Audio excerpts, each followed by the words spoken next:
Kwa mkweli usimamwa, kwa muongo usimamwa. Wewe kama ni waziri mkuu unamlaumu Mange Kimambi kwamba alihusika kushawishi wa Tanzania. Hivi unataka kuniambia serikali yote hiyo ya Jamhuri ya Muungano wa Tanzania haina nguvu, haina kidari, haina uwezo wa kupambana na mwanamke mmoja kwenye mitandao? Hivi kwani Mange Kimambi ana ushawishi namna gani ambao mnamuogopa? Mwanamke mmoja tu, one woman army. Sasa inakuwa kwenye majukwaa mkisimama bado mnaongelea tu Mange Kimambi, mshamfungia maakaunti lakini bado hamjatosheka. Mnaibu jamani bwana. Taifa zima bwana limekosa njia hata ya kufanya damage control.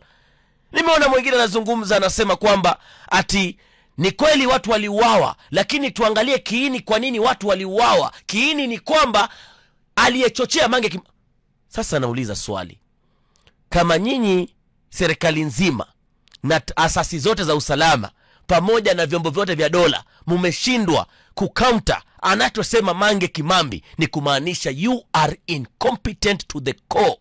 Nyinyi hamujui kazi iliyowaeka hapo, na itakuwa mlijiweka wenyewe wala sio wananchi. Manake wananchi waliowachagua kwa 97% hawawezi shindwa kuwasikiliza nyinyi, wakamsikiliza mtoto wa kike hata nyama hana maskini ambaye yupo mbali sana Marekani kule, kumaanisha kwamba nyinyi hamujui mnachokifanya na Watanzania hawana imani na nyinyi.